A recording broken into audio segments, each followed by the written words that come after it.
ओम शांति।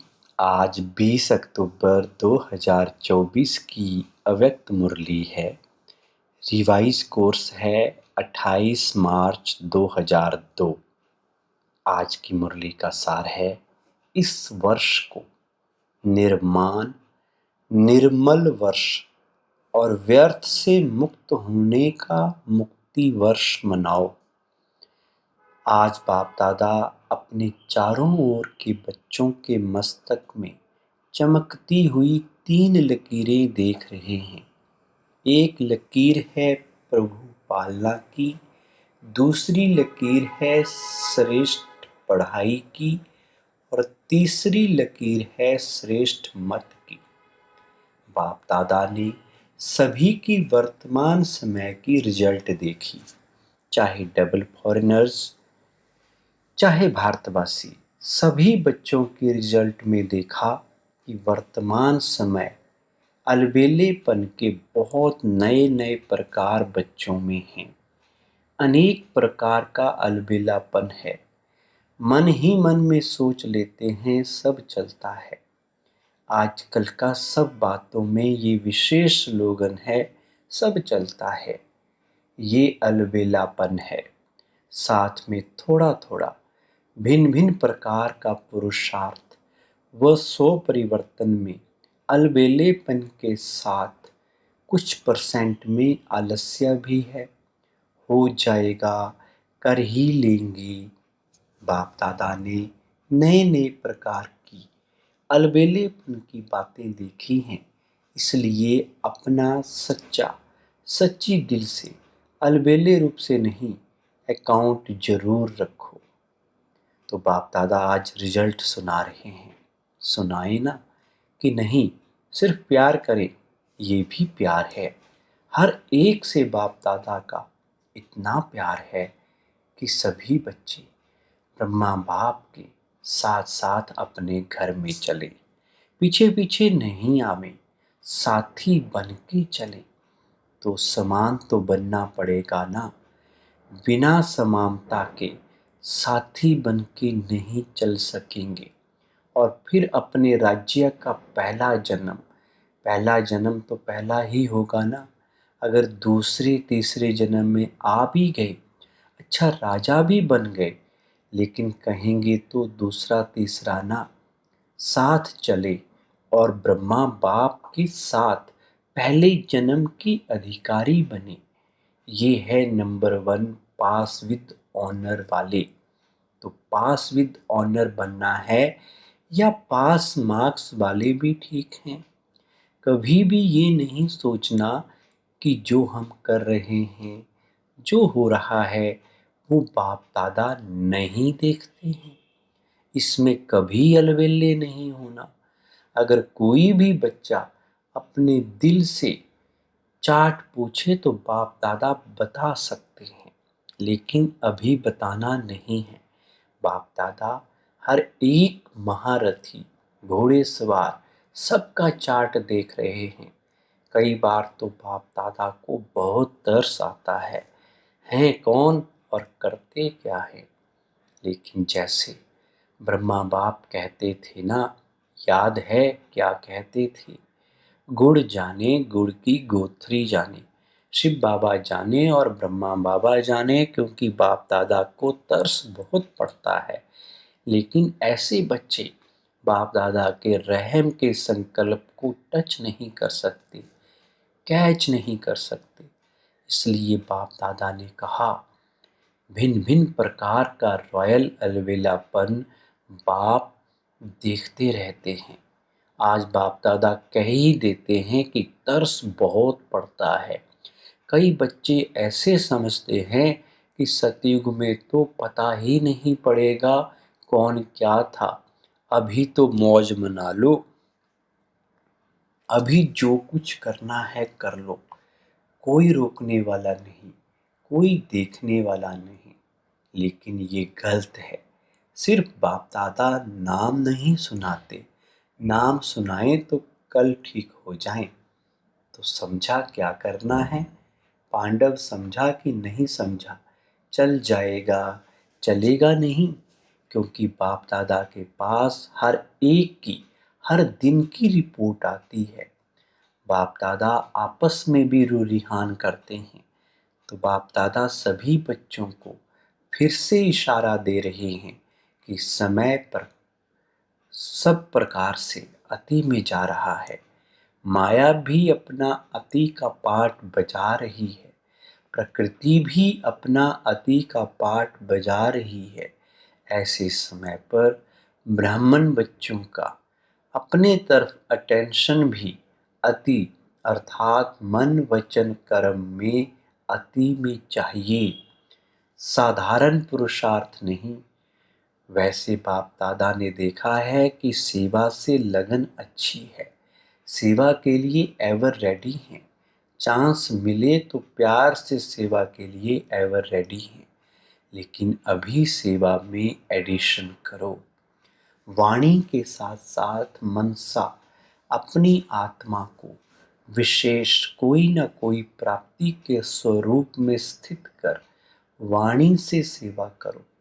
मानो भाषण कर रहे हो तो वाणी से तो भाषण अच्छा करते ही हो, लेकिन उस समय अपने आत्मिक स्थिति में विशेष, चाहे शक्ति की, चाहे शांति की, चाहे परमात्म प्यार की, कोई ना कोई विशेष अनुभूति की स्थिति में स्थित कर मनसा द्वारा आत्मिक स्थिति का प्रभाव वायुमंडल में फैलाओ और वाणी से साथ साथ संदेश दो।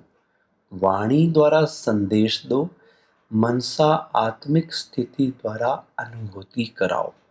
भाषण के समय आपके बोल आपके मस्तक से, नयनों से, सूरत से उस अनुभूति की सीरत दिखाई दे कि आज भाषण तो सुना, लेकिन परमात्म प्यार की बहुत अच्छी अनुभूति हो रही थी। जैसे भाषण के रिजल्ट में कहते हैं, बहुत अच्छा बोला, बहुत अच्छा, बहुत अच्छी बातें सुनाई। ऐसे ही आपके आत्म स्वरूप की अनुभूति का भी वर्णन करें। मनुष्य आत्माओं को वाइब्रेशन पहुँचे, वायुमंडल बने। जब साइंस के साधन ठंडा वातावरण कर सकते हैं, सबको महसूस होता है बहुत ठंडाई अच्छी आ रही है, गर्म वायुमंडल अनुभव करा सकते हैं। साइंस सर्दी में गर्मी का अनुभव करा सकती है, गर्मी में सर्दी का अनुभव करा सकती। तो आपकी साइंस क्या प्रेम स्वरूप, सुख स्वरूप, शांत स्वरूप वायुमंडल अनुभव नहीं करा सकती? ये रिसर्च करो। सिर्फ अच्छा अच्छा किया, लेकिन अच्छे बन जाएं, तब समाप्ति के समय को समाप्त कर अपना राज्य लाएंगे। क्यों? आपको अपना राज्य याद नहीं आता?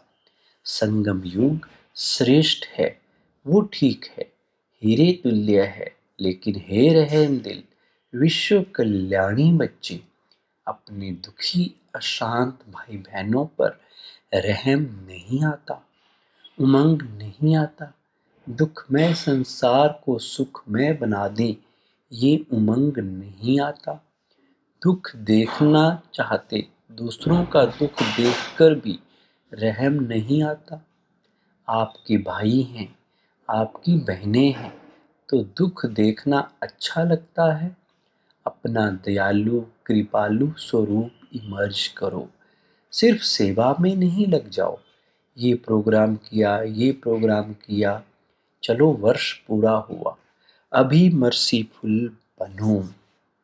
चाहे दृष्टि से चाहे अनुभूति से, चाहे आत्मिक स्थिति के प्रभाव से मर्सीफुल बनो, रहम दिल बनो।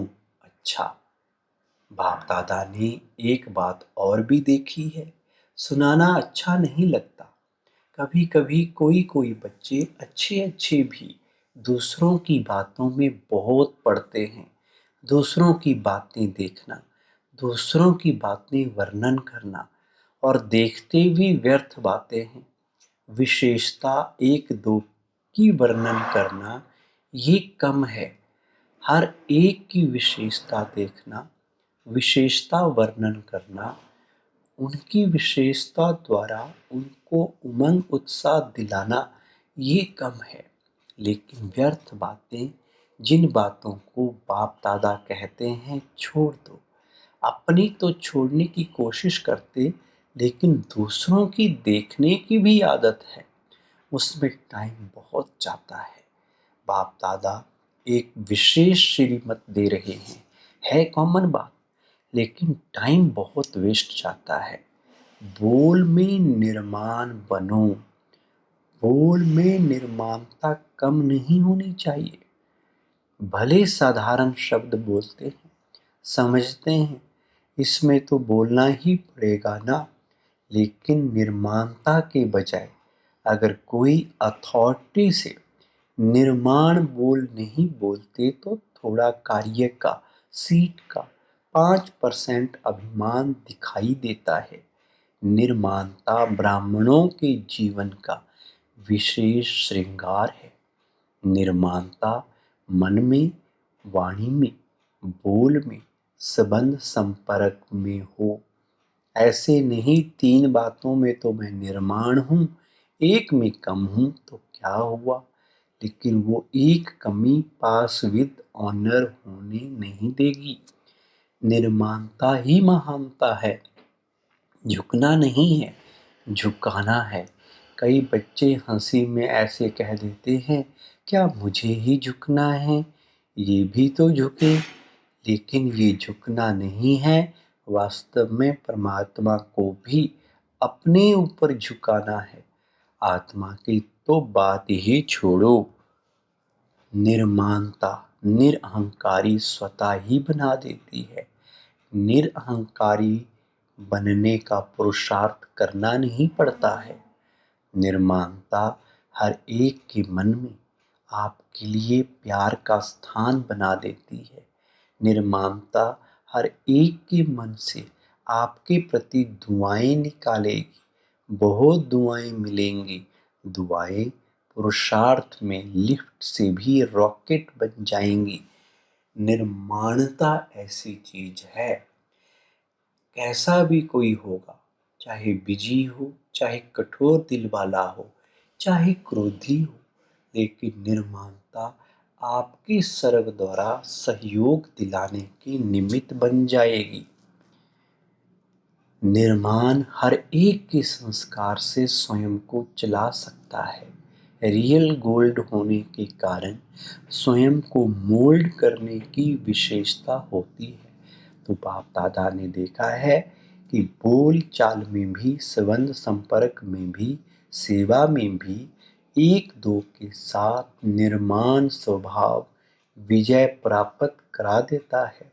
इसलिए इस वर्ष में विशेष बाप दादा इस वर्ष को निर्माण निर्मल वर्ष का नाम दे रहे हैं। वर्ष मनाएंगे ना? अच्छा वरदान है, एक बल, एक भरोसे के आधार पर माया को सरेंडर कराने वाले शक्तिशाली आत्मा भव। एक बल, एक भरोसा अर्थात सदा शक्तिशाली। जहाँ एक बल, एक भरोसा है, वहाँ कोई हिला नहीं सकता।